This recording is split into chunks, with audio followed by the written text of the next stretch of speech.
Mari kita bersatu hati, kita satu dalam doa. Bapa, kami bersyukur kepadamu Tuhan buat kesempatan pada malam hari ini.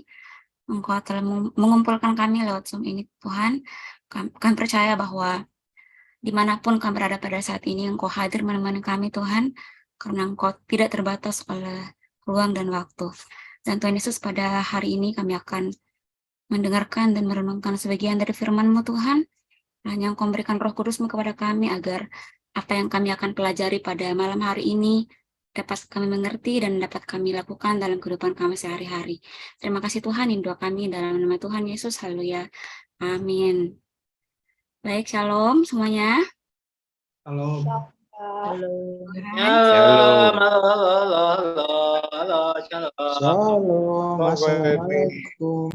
Shalom. Puji Tuhan, terima kasih banyak buat kesempatan yang diberikan kepada saya untuk sharing pada malam hari ini ya. Kita sama-sama belajar dan sebelumnya perkenalkan diri dulu kali ya. Nama saya Yetmi Ayu Lestari dan biasa dipanggil Yetmi. Dan ini adalah kali pertama saya membawa sharing pada malam hari ini. Dan saya berharap bahwa apa yang kita pelajari pada malam hari ini kiranya memberkati kehidupan teman-teman semua dan saya juga. Oke, puji nama Tuhan. Dan pada saat ini saya akan membawakan renungan dengan tema God Seems Silent, yang artinya adalah Tuhan tampak diam. Jadi ada masa-masa dalam kehidupan kita di mana kita ada di dalam pergumulan yang seakan-akan Tuhan tuh tidak peduli akan kehidupan kita. Dan ini pun terjadi di keluarga saya beberapa tahun yang lalu. Di keluarga saya itu, saya mempunyai 4 orang saudara, jadi totalnya kami itu bersaudara sebenarnya ada 5. Tetapi tahun 2014 yang lalu, kakak saya mengalami satu penyakit kanker. Terus selama dia sakit itu, orang tua saya, keluarga saya sudah melakukan berbagai upaya untuk penyembuhan dari kakak saya. Waktu terus berlalu, kami sudah berdoa, kami sudah melakukan berbagai cara untuk upaya penyembuhan, minum obat-obatan segala macam. Tetapi yang terjadi adalah kakak saya tetap dipanggil Tuhan. Dia akhirnya meninggal. Nah, di masa-masa seperti itu, kelihatannya Tuhan tidak peduli sama keluarga kami. Seperti itu. Kemudian ada satu cerita lain. Saya pernah mendengar sebuah cerita di mana ada seorang anak Tuhan. Dia dan suaminya adalah seorang karyawan di salah satu perusahaan. Tetapi suatu hari, suami istri ini kemudian memutuskan untuk resign dari perusahaan tersebut. Mereka memutuskan untuk menjadi full-timer di sebuah gereja. Mereka memutuskan untuk memenuhi panggilan Tuhan menjadi seorang pelayan Tuhan. Kemudian ketika mereka mengambil keputusan itu, terjadilah COVID dan ternyata hal itu membuat keuangan mereka menjadi tidak stabil. Setelah itu apa yang terjadi? Beberapa tahun kemudian ternyata suaminya mengalami suatu sakit dan harus dibawa ke rumah sakit. Tidak sampai di situ, apa yang terjadi? Suaminya ternyata dipanggil Tuhan juga. Suaminya sakit kemudian meninggal. Kemudian si istrinya ini tetap berpegang teguh pada janji Tuhan bahwa Tuhan tidak akan meninggalkan dia. Jadi dalam keadaan terpuruk, dia tetap ingat kepada Tuhan, dia tetap percaya kepada Tuhan. Dia percaya bahwa Tuhan tetap melindungi dia. Tetapi tidak sampai di situ ternyata pergumulannya, teman-teman. Beberapa waktu kemudian, anaknya ditangkap oleh polisi karena menggunakan narkoba. Nah, peristiwa ini kemudian membuat si ibu ini merasa bahwa kayaknya ada yang salah dengan keimanannya dia kepada Tuhan. Dia menjadi kecewa kepada Tuhan. Dia berpikir bahwa Tuhan, apa yang kurang sih Tuhan? Saya sudah meninggalkan pekerjaan saya sudah berdoa, saya sudah melayani Engkau, tetapi kayaknya Tuhan diam melihat kehidupan saya. Tuhan seakan-akan tidak berbuat apa-apa dalam kehidupan saya. Nah, peristiwa yang dialami oleh saya dan dari ibu ini seringkali juga kita alami, tapi berbagai cerita yang berbeda. Mungkin teman-teman mengalami masa-masa di mana keluarga teman-teman mungkin mengalami masalah, keuangan teman-teman mungkin tidak stabil, teman-teman sudah berdoa, teman-teman sudah berusaha, tetapi Tuhan kayaknya diam aja tuh. Tuhan kayaknya nggak berbuat apa-apa tuh. Nah, ini juga yang dialami oleh bangsa Israel pada masa pembuangan. Kita baca di dalam Mazmur 42 ayat 1. Di sini saya sudah tampilkan sekalian dengan ayatnya ya, supaya cepat. Kata Pak Yusuf Kala kan lebih cepat lebih baik. Jadi saya sekalian tampilkan ayatnya. Mari kita baca bersama-sama. 1, 2, 3. Mazmur 42 untuk pemimpin biduan, nyanyian pengajaran Bani Korah. Seperti rusa yang merendahkan sungai yang berair, demikianlah jiwaku merendahkan Engkau ya Allah. Jiwaku haus kepada Allah yang hidup. Bilakah aku boleh datang melihat Allah? Ayat yang keempat. Air mataku menjadi makananku siang dan malam, karena sepanjang hari orang berkata kepadaku, di mana Allahmu? Inilah yang hendak ku ingat, sementara jiwaku gundah gulana. Bagaimana aku berjalan maju dalam kepadatan manusia, mendahului mereka yang melangkah ke rumah Allah, dengan suara sorak-sorai dan nyanyian syukur, dalam keramaian orang-orang yang mengadakan perayaan. Ayat 6. Mengapa engkau tertekan, hai jiwaku, dan gelisah di dalam diriku?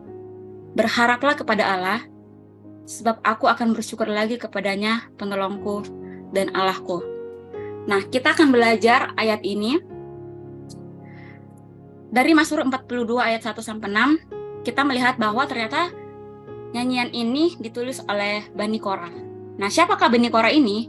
Nah, Bani Korah ini merupakan keturunan dari orang Israel yang tugasnya itu adalah memimpin pujian, teman-teman.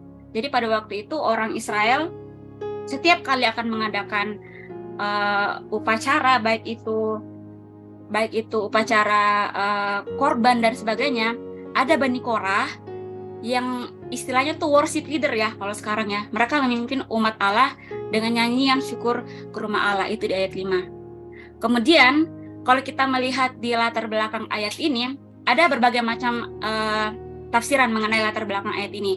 Tetapi saya akan mengambil ini. Kalau ternyata ayat ini ditulis ketika Israel sedang berada di dalam pembuangan. Nah, kalau kita belajar kembali Alkitab, di masa pembuangan itu adalah masa-masa yang kelam. Masa pembuangan itu adalah masa-masa yang kelam, di mana tidak ada harapan untuk merdeka, teman-teman. Tidak ada harapan untuk merdeka, kelam, kesengsaraan, kerja paksa, dan sebagainya. Pokoknya ketika ada kata pembuangan, itu identik dengan kata penderitaan. Di pembuangan itu mereka menderita, kerja paksa, dan sebagainya. Nah, orang Israel juga mengalami tekanan dari lingkungan, teman-teman. Ketika mereka dalam pembuangan itu, mereka ada tekanan dari lingkungan mereka berada. Kita lihat di ayat yang keempat, Mazmur 42 pada ayat yang keempat, dikatakan bahwa air mataku menjadi makananku siang dan malam, karena sepanjang hari orang berkata kepadaku, di mana Allahmu? Kalau kita lihat lagi ke belakang, tarik lagi ke belakang sejarah Israel, bagaimana mereka keluar dari Mesir, bagaimana Allah menurunkan tulah kepada Mesir pada waktu itu karena orang Mesir menyiksa orang Israel. Pada waktu itu orang Mesir berada dalam pembuangan pada waktu itu orang Israel berada dalam pembuangan Mesir. Kemudian ketika Tuhan akan membawa orang Israel itu keluar dari tanah Mesir, ada begitu banyak perbuatan-perbuatan ajaib yang Tuhan lakukan. Kita bisa melihat di tulah yang pertama sampai tulah yang ke-10, ada lalat pikat, ada nyamuk, ada air menjadi darah, dan sebagainya. Nah, ternyata berita-berita itu tersebar ke seluruh penjuru bangsa pada waktu itu. Nah, kemudian pada pembuangan yang kedua, ketika Israel berada dalam pembuangan, orang-orang pada waktu itu bertanya sama Israel, dulu Allahmu perasaan pernah mengadakan mujizat ini. Dulu kayaknya Allah kalian pernah mengadakan air menjadi anggur. Dulu kayaknya Allah kalian pernah membuat tulah yang membuat orang Mesir itu sampai takut kepada kalian. Tetapi kok sekarang Allah kalian diam tuh? Allah kalian nggak melakukan apa-apa tuh? Nah, tekanan ini yang membuat orang Israel merasa bahwa saya terpuruk Tuhan, saya terpuruk, saya ingin keluar dari pembuangan Tuhan, seperti itu kira-kira teman-teman. Kemudian mereka mulai berseru kepada Allah,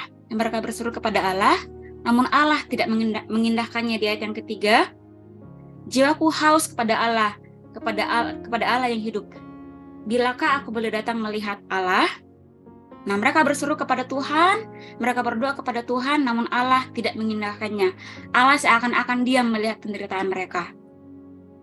Nah, di dalam ayat Alkitab, di dalam Alkitab kita ada juga peristiwa-peristiwa di mana Tuhan itu kelihatannya diam. Kita bisa lihat di dalam Mazmur 22 ayat 2-3. Saya minta mungkin Suryani bisa membacakan ayat ini, Mazmur 22 ayat 2-3.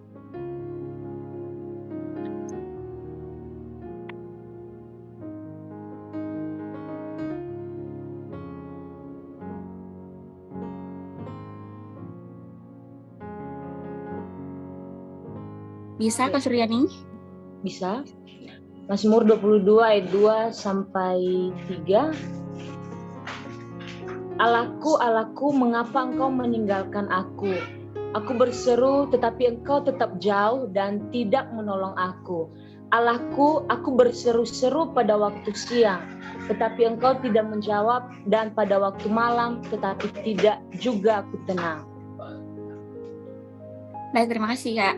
Nah, pada ayat ini menceritakan Daud itu lari dari kejaran Absalom, kalau tidak salah ya, dari terjemahan beberapa versi mengatakan seperti itu. Daud lari dari kejaran Absalom. Kemudian dia kemudian berseru kepada Tuhan, tetapi Allah seakan-akan diam. Sampai Daud berkata, Allahku, mengapa engkau meninggalkan aku? Ini adalah jeritan dari hati Daud yang menganggap bahwa Allah itu seolah-olah diam melihat penderitaan dia. Kemudian kita lihat lagi di dalam Ayub 23 ayat 8-9. Nah, dalam peristiwa Ayub kita mungkin sama-sama tahu ya, bagaimana dia yang kaya raya, dia yang punya anak yang cantik-cantik dan ganteng-ganteng, tetapi dalam beberapa hari semuanya lenyap, semuanya hilang. Kemudian Ayub berseru kepada Tuhan, tetapi Allah seakan-akan diam. Bahkan penderitaan Ayub tidak sampai di situ saja, teman-teman. Istrinya, orang yang seharusnya menolong dia, orang yang seharusnya tetap mendukung dia dalam keadaan apapun, tetapi akhirnya istrinya ini juga yang akhirnya mendorong Ayub untuk melakukan perbuatan dosa. Istrinya berkata kepada Ayub, kenapa kamu tidak mengutuki Allah saja, Ayub? Kenapa kamu tidak meninggalkan Allah saja deh? Kita udah menderita seperti ini, kenapa kamu tidak mengutuki Allah saja? Kita bisa berpikir bahwa di saat kita terpuruk, kemudian orang yang seharusnya mendukung kita malah mau menjerumuskan kita melakukan dosa, malah tidak mendukung kita, itu rasanya pasti sangat sakit. Nah, inilah yang dialami oleh Ayub. Di dalam Ayub 23 ayat 8-9, Ayub 23 ayat 8-9 mengatakan bahwa sesungguhnya kalau aku berjalan ke timur, ia tidak di sana. Ia di sini huruf besar artinya Allah. Atau ke barat, tidak kudapati dia. Di utara ku cari dia, ia tidak tampak. Aku berpaling ke selatan, aku tidak melihat dia. Jadi di sini kita melihat bahwa Ayub dalam penderitaannya mencoba untuk mencari Tuhan, tetapi seakan-akan Tuhan itu tidak ditemui oleh Ayub. Ke utara, ke barat, timur, selatan dan sebagainya. Tetapi Allah tidak tampak oleh Ayub. Kemudian kita melihat dalam perjanjian baru, Yesus pun ternyata pernah mengalami masa-masa di mana dia merasa Allah meninggalkan dia. Ketika Yesus di kayu salib mengalami penderitaan yang amat sangat, Tuhan Yesus tidak hanya menderita secara fisik, tetapi juga secara mental. Di mana pada waktu itu ketika dia masih belum disalib, mengadakan banyak mujizat dan sebagainya, dia diikuti oleh begitu banyak orang. Bahkan sampai suatu ketika dia diikuti oleh sekitar 5.000 orang laki-laki, karena waktu itu dia mengalami mujizat. Waktu itu Yesus memberikan 5.000 orang makan, Dan banyak orang yang mengikuti dia pada waktu itu. Tetapi kemudian apa yang terjadi? Ketika Yesus ditangkap, dia kemudian mengalami kesendirian. Bahkan murid-muridnya pun meninggalkan dia. Kita bisa bayangkan bagaimana menderitanya Yesus. Menderita fisik dan menderita mental. Sakit fisik dan juga mental. Kemudian di titik terendah dalam hidup Yesus, Yesus bertanya kepada Tuhan. Sama seperti pertanyaan Daud kepada Tuhan. Allahku, Allahku, mengapa engkau meninggalkan aku? Yesus berseru kepada Tuhan, tetapi Tuhan diam. Bahkan Tuhan berpaling daripada Yesus. Nah, di sini kita bisa melihat bahwa ternyata Alkitab juga mencatat tokoh-tokoh di mana mereka pernah mengalami penderitaan yang amat sangat, tetapi Tuhan seakan-akan diam melihat penderitaan mereka. Mungkin kita juga mengalami hal ini sekarang, teman-teman. Saya tidak tahu apa yang menjadi pergumulan kita. Mungkin juga kita ada di masa-masa Tuhan diam melihat pergumulan kita. Kita sudah berusaha, kita sudah berdoa, kita sudah berpuasa mungkin, dan sebagainya mencari solusi. Tetapi Tuhan seakan-akan diam. Tuhan seakan-akan membiarkan kita mengalami hal seperti itu. Tapi hari ini kita akan belajar apa sih yang harus kita lakukan kalau kita mengalami hal-hal seperti ini. Nah, yang pertama adalah mengingat masa-masa indah bersama dengan Allah. Di dalam Mazmur 42 ayat yang kelima, dikatakan bahwa Mazmur 42 ayat yang kelima, kita kembali lagi ke pembacaan kita yang pertama. Mazmur 42 ayat yang kelima. Inilah yang hendak ku ingat, sementara jiwaku gundah gulana. Bagaimana aku berjalan maju dalam kepadatan manusia, mendahului mereka melangkah ke rumah Allah dengan suara sorak-sorai dan nyanyian syukur dalam keramaian orang-orang yang mengadakan perayaan. Nah, dalam penderitaan yang dialami oleh pemazmur, oleh Bani Korah, oleh orang Israel, ketika jiwa mereka gundah gulana tidak mendapatkan jawaban dari Tuhan, yang mereka ingat adalah mereka ingat bagaimana penyertaan Tuhan di waktu-waktu yang lalu. Mereka ingat bagaimana masa-masa indah ketika mereka akan mengalami perjumpaan dengan Tuhan. Mereka ingat bagaimana perasaan indah yang pernah mereka alami ketika mereka dengan sukacita masuk dalam ibadah bersama-sama dengan orang-orang Israel lainnya. Mereka tidak terkungkung dengan perasaan yang gundah gulana, tetapi mereka mencoba membangkitkan iman mereka dengan melihat penyertaan Tuhan dalam kehidupan mereka. Nah, dengan mereka mengingat lagi tentang penyertaan Tuhan di waktu-waktu yang lalu, itulah yang membangkitkan kembali iman percaya mereka kepada Tuhan. Ini mungkin yang bisa kita pelajari di ayat ini. Ketika kita mengalami masa-masa di mana Tuhan seakan-akan diam, mari kita ingat kembali apa yang Tuhan sudah kerjakan dalam kehidupan kita. Mari kita ingat kembali di masa-masa lalu di mana kita pernah mengalami masalah, tetapi Tuhan menolong kita dengan mujizatnya. Mungkin sekecil ketika kita mengikuti ujian sekolah, kita berdoa dan Tuhan menolong kita menyelesaikan ujian tersebut. Atau mungkin masa-masa di mana kita membutuhkan uang, membutuhkan bahan-bahan materi dan sebagainya, makanan dan sebagainya, Tuhan mencukupkan dengan caranya yang ajaib. Ini yang pemazmur ini mengajarkan kepada kita. Ketika jiwa kita gundah gulana, ketika jiwa kita galau, mari ingat kembali bagaimana penyertaan Tuhan yang Tuhan sudah kerjakan dalam kehidupan kita. Mungkin di antara kita ada yang bilang, Kak, saya kayaknya nggak pernah mengalami penyertaan Tuhan deh. Kayaknya saya tidak pernah mengalami mujizat yang spektakuler deh. Mungkin beberapa teman mungkin berpikir seperti itu. Tetapi di sini kita belajar bahwa sekecil apapun itu yang Tuhan sudah lakukan dalam kehidupan kita, mari kita ingat itu sebagai kebaikannya Tuhan. Dan kalau kita mengingat lagi penyertaan Tuhan dalam kehidupan kita, itulah yang akan membangkitkan iman kita kepada Tuhan. Keyakinan bahwa kalau Tuhan sudah menyertai saya di masa yang lampau, kalau Tuhan sudah membimbing saya di masa yang lampau, hari ini dengan masalah yang berbeda, Tuhan pasti akan menolong saya juga.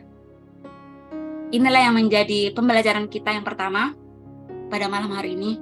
Apa yang kita lakukan ketika kita mengalami masa-masa Tuhan seakan-akan diam dalam kehidupan kita.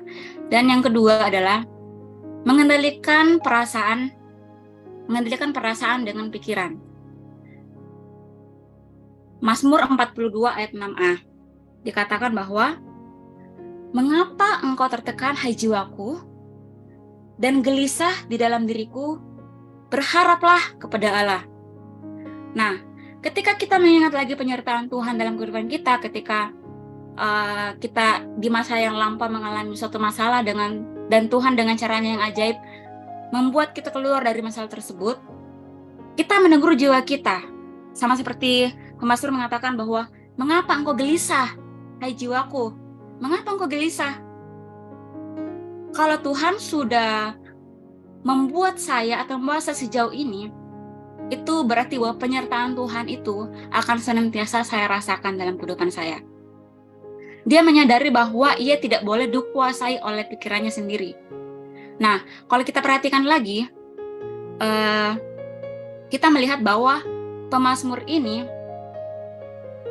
ada kontradiksi yang terjadi antara pikiran dan perasaannya. Pikirannya sudah mencapai taraf di mana dia mengenal Tuhan dengan baik, dia mengingat penyertaan Tuhan. Kognitifnya tuh sudah sampai di mana dia paham bahwa Tuhan menyertai dia. Dia paham bahwa Tuhan bisa membawa dia keluar dari masalah apapun yang dia alami. Tetapi jiwanya ini yang masih dikuasai oleh keadaan di sekelilingnya. Dia mengerti, dia paham bahwa Tuhan pasti saya akan membuat saya keluar dari masalah ini. Tetapi jiwanya masih gundah gulana, jiwanya masih galau. Makanya dia menegur jiwanya dengan mengatakan bahwa mengapa engkau gelisah, hai jiwaku. Nah, di sini ingin mengatakan kepada kita bahwa jika kita tengah mengalami masalah di mana Tuhan seakan-akan diam, mari kita tegur jiwa kita. Mari kita kendalikan pikiran kita. Jangan sampai kita berlarut-larut dalam masalah tersebut. Mari kita kendalikan pikiran kita dengan mengingat kembali penyertaan Tuhan yang telah kita alami. Nah, kita bisa belajar dari salah satu tokoh di dalam Alkitab, yaitu Elia. Kalau kita baca di 1 Raja-Raja 18 ayat 38, Elia ini pernah mengalami kejadian yang sangat luar biasa. Mungkin cerita singkatnya seperti ini. Pada waktu itu, ada suatu perlombaan yang diadakan antara imam-imamnya Baal dan Elia. Pada waktu itu, pertandingannya seperti ini. Mereka akan bergantian berdoa kepada Allahnya mereka masing-masing. Sekitar 450 Nabi Baal berdoa, memohon api turun dari langit untuk membakar korban persembahan mereka. Nah, pada waktu itu 450 Nabi Baal ini mulai berdoa kepada Tuhannya mereka, kepada Baal. Mereka mulai menyiksa diri mereka mulai berdoa dan berseru dan berteriak-teriak kepada Baal, tetapi mereka tidak mendapatkan jawaban. Ketika gilirannya Elia kemudian berdoa kepada Tuhan. Karena yang Elia sembah itu adalah Allah yang hidup, tidak lama kemudian api turun dari langit dan membakar korban persembahan dari Nabi Elia.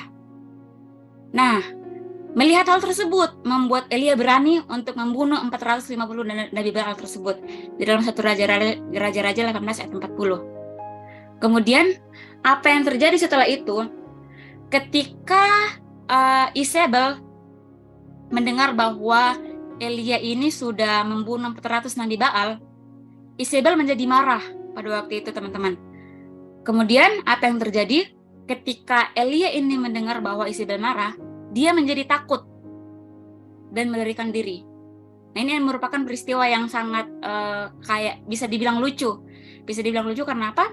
Pada waktu itu Elia dengan gagah berani membunuh 450 Nabi Baal, tetapi kemudian dia takut pada satu orang wanita. Bahkan dia katakan dia melarikan diri. Ini terjadi karena apa? Dia dikuasai oleh pikirannya, teman-teman. Dia lupa bagaimana penyertaan Tuhan yang terjadi sebelumnya. Dia dikuasai oleh pikirannya, dan hal itulah yang membuat dia melarikan diri. Pikiran dan pengenalannya akan Allah dikalahkan oleh perasaannya. Nah, ini yang mungkin akan kita rasakan kalau kita menjadi seperti Elia ya teman-teman ya. Oleh karena itu, firman ini datang kepada kita. Kalau misalkan kita tengah mengalami masalah, pergumulan dan sebagainya, ayo sama-sama kita kendalikan pikiran kita, ayo sama-sama kita kendalikan perasaan kita. Mari kita harus menegur jiwa kita dengan mengatakan bahwa mengapa engkau gelisah hai jiwaku, berharaplah kepada Tuhan. Kemudian apa yang akan kita lakukan? Hal yang ketiga yang kita lakukan ketika kita mengalami masa-masa di mana Tuhan kelihatannya diam. Yang ketiga adalah menaruh harapan kepada Allah sebagai satu-satunya sumber pertolongan. Di ayat yang ke Mazmur 42 ayat 6b dikatakan bahwa sebab aku akan bersyukur lagi kepadanya, penolongku dan Allahku. Menaruh harapan kepada Allah sebagai satu-satunya sumber pertolongan. Nah, inilah yang membedakan kita sebagai orang Kristen, sebagai orang percaya kepada Tuhan dengan orang lain. Ketika kita mengalami pergumulan, kita masih punya harapan. Kita masih punya harapan bahwa Allah tetap menyertai saya. Harapan adalah keyakinan bahwa apa yang Allah firmankan akan terjadi dalam kehidupan kita. Ada banyak ayat-ayat dalam Alkitab yang bisa menjadi perenungan dalam kehidupan kita ketika kita mengalami masa-masa yang sulit dalam kehidupan kita. Salah satunya mungkin di Mazmur 23, di mana pemazmur mengatakan bahwa Tuhan adalah gembalaku, takkan kekurangan aku. Sekalipun aku berjalan dalam lembah kekelaman, aku tidak takut bahaya. Sebab gadamu dan tongkatmu itulah yang menghibur aku. Dan ada banyak ayat-ayat Alkitab lagi yang menjadi pegangan kita, yang menjadi harapan kita ketika kita mengalami masa-masa galau, masa-masa gundah gulana, masa-masa kelam, masa-masa gelap, atau masa-masa penderitaan. Harapan ini jugalah yang membangkitkan iman percaya kita kepada Tuhan, dan harapan ini jugalah yang menjadi tolak ukur apakah kita tetap percaya kepada Tuhan atau tidak. Satu poin yang terakhir teman-teman, kita lihat di dalam Roma 8 ayat 28. Mungkin salah satu dari teman kita bisa membacakan. Yang bisa membacakan bisa langsung open mic saja dan langsung membacakan ayat ini. Roma 8 ayat 28. Roma 8 ayat 28, ada yang bisa membacakan? Inilah firman Tuhan. Kita tahu sekarang bahwa Allah turut bekerja dalam segala sesuatu untuk mendatangkan kebaikan bagi mereka yang mengasihi Dia, yaitu bagi mereka yang terpanggil sesuai dengan rencana Allah. Terima kasih. Nah, ada satu poin yang saya highlight di sini, yaitu kebaikan versi manusia dan kebaikan versinya Allah. Nah, kalau kita baca ayat ini, kita tahu sekarang bahwa Allah turut bekerja dalam segala sesuatu untuk mendatangkan kebaikan. Banyak orang Kristen yang baca ayat ini cuma sampai di kata tersebut. Kita tahu sekarang bahwa Allah turut bekerja dalam segala sesuatu untuk mendatangkan kebaikan. Mereka stop sampai di situ. Mereka tidak baca ayat sebelumnya, ayat selanjutnya, teman-teman. Nah, di sini kita belajar apa sih kebaikan versi Allah yang dimaksud di Roma 8 ayat 28 ini. Nah, secara manusia, kebaikan versi manusia itu adalah punya rumah yang bagus, punya harta yang berlimpah, sekolah sukses, karir sukses, punya pasangan hidup yang mapan, dan sebagainya. Itu adalah kebaikan versi manusia. Tetapi, kita mau belajar di sini, apa sih kebaikan versi Allah? Apa sih kebaikan yang dimaksud di Roma 8 ayat 28 ini? Nah, kalau kita baca di ayat selanjutnya di Roma 8 ayat 29, sebab semua orang yang dipilihnya dari semula, mereka juga ditentukannya dari semula untuk menjadi serupa dengan gambaran anaknya. Ternyata kebaikan versinya Tuhan itu, kita manusia, anak-anaknya Tuhan, menjadi serupa dengan anaknya. Anaknya siapa yang dimaksud di sini? Anaknya adalah Yesus. Nah, kalau kita melihat atau mempelajari bagaimana kehidupannya Yesus, kita melihat bahwa Yesus itu rendah hati. Yesus itu lemah lembut. Yesus itu penuh kasih dan sebagainya. Tuhan mau agar kita sebagai anak-anaknya berubah menjadi baik, menjadi serupa dengan Yesus. Jadi di dalam Roma 8 ayat 28 ini, kebaikan yang dimaksud itu bukan karir yang bagus, karir yang sukses dan sebagainya, tetapi kebaikan yang dimaksud adalah menjadi serupa dengan anaknya. Apa sih kolerasi antara ini dengan yang sudah saya katakan tadi? Penjelasan yang sudah saya jelaskan tadi? Korelasinya adalah ketika kita mengalami masa-masa penderitaan, Tuhan tidak dalam tanda kutip seenaknya saja memberikan kita pencobaan. Pasti ada hal-hal di mana hal itu akan membentuk kita menjadi serupa dengan Tuhan. Contohnya seperti ini, ketika saya mengalami masalah, saya mungkin dianggap enteng oleh orang lain, saya mungkin direndahkan oleh orang lain.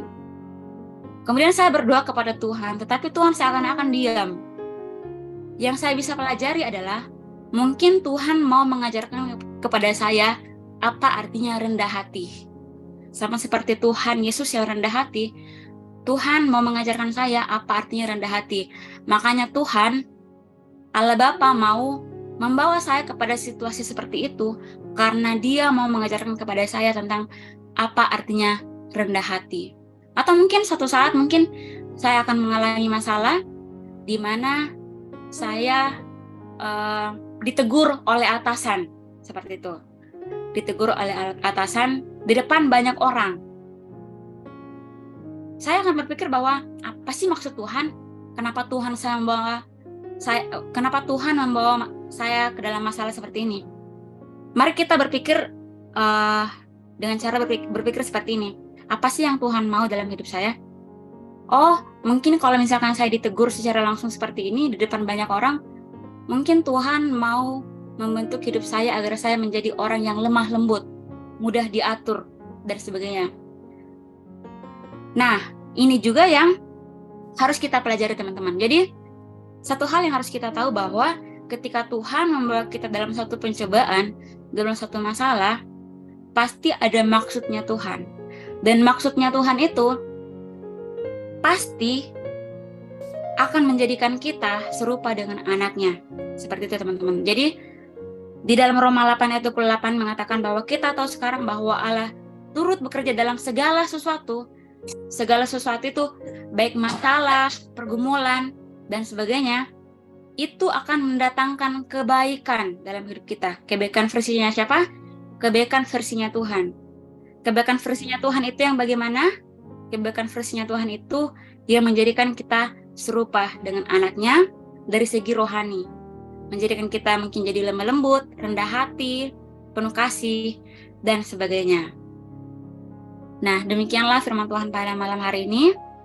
Kiranya menjadi berkat bagi kita semua. Dan saya kembalikan kepada host. Terima kasih. Enggak, tutup doa firman dulu, Kak. Oke, baik. Mari kita satu dalam doa. Bapa yang baik, terima kasih Tuhan Yesus buat firman-Mu pada malam hari ini. Yang mengajarkan kami bahwa kami harus tetap berharap kepadamu Tuhan apapun yang terjadi dalam kehidupan kami. Dan ajar kami Tuhan untuk mempunyai iman yang kuat kepadamu, iman yang besar bahwa kami masih punya pengharapan dalam nama-Mu ya Bapa. Terima kasih Tuhan, ini doa kami dalam nama Tuhan Yesus Kristus. Haleluya. Amin.